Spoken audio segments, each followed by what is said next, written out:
tata cara merakit CPU. Pertama-tama kita akan memasang prosesor.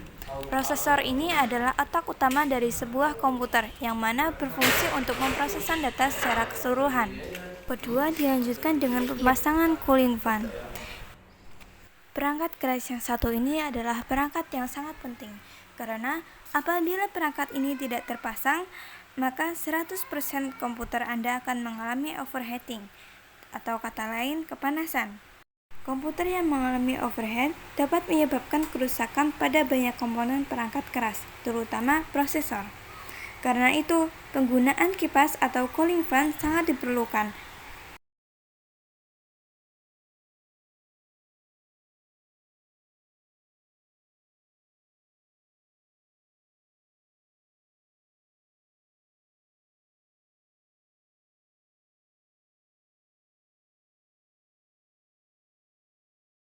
Langkah selanjutnya adalah pemasangan power supply.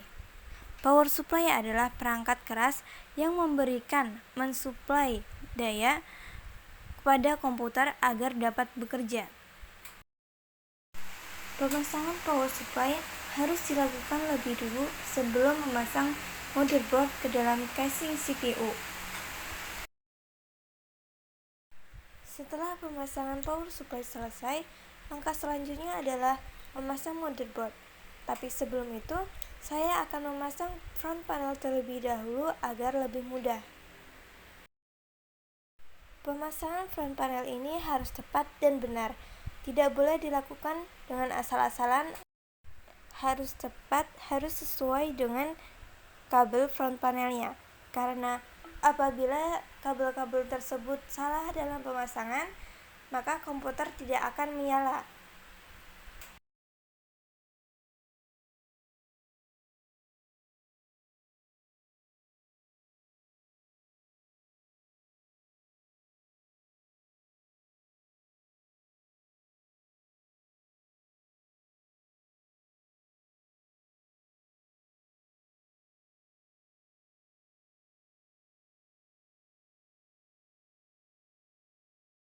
Jangan lupa untuk memasang RAM-nya juga. Setelah semuanya terpasang, kita pasang motherboard ke dalam casing CPU. Kita pasangkan baut-baut yang sesuai dengan ukurannya untuk mengunci motherboard agar tidak bergoyang.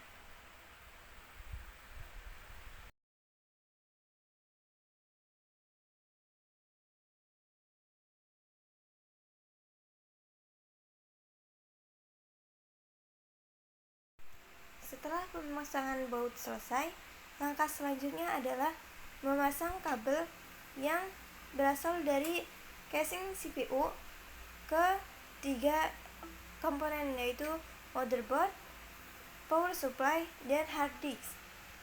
Pemasangan kabel ini dilakukan untuk menghubungkan 3 komponen tersebut.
Setelah pemasangan kabel selesai, langkah selanjutnya adalah menghubungkan antara CPU dengan monitor, yaitu kita harus memasang kabel power dari stop kontak ke CPU, dan dari CPU itu kita menghubungkan komputer dengan menggunakan kabel VGA.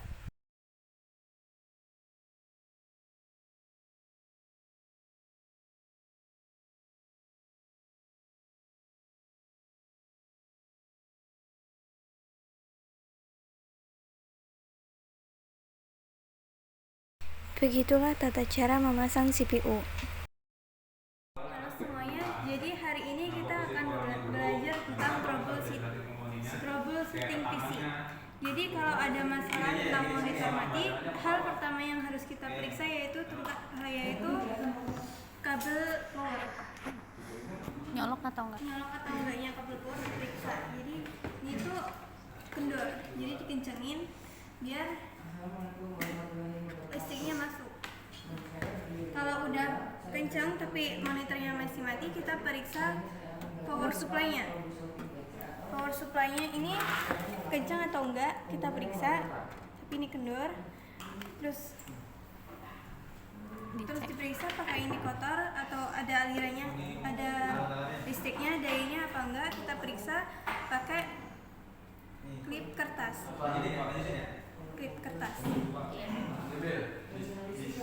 Dari yang warna hijau ini kita colokin kedua lubang ya? Ya, kedua lubang. Yang satunya di lubang yang kabel hijau, yang satunya di terserah di mana.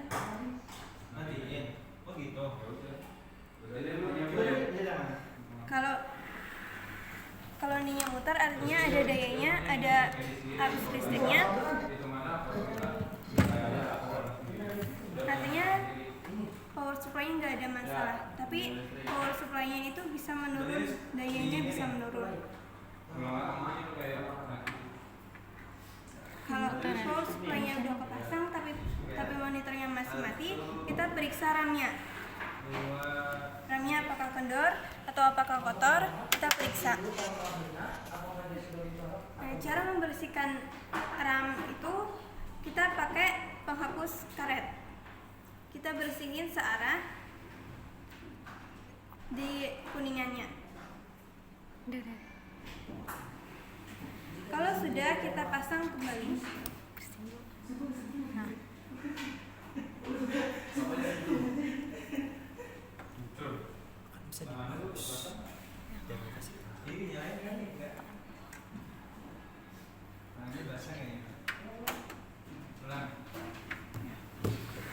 Kalau RAM-nya, kabel power dan supply powernya udah terpasang dengan baik tapi monitornya masih mati, kita periksa ini RAM-nya di slotnya diganti sampai. Kalau slotnya sudah diganti tapi masih mati, di dalam di lantai 3 kita cek kabel VGA-nya. Iya. Ini kabel VGA-nya ternyata belum masuk, kita pasang. Oke, saya cek ya.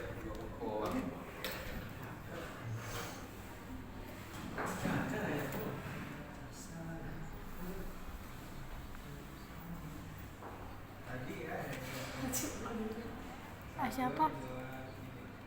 Kalau sudah terpasang, kita cek apakah monitornya akan menyala atau tidak.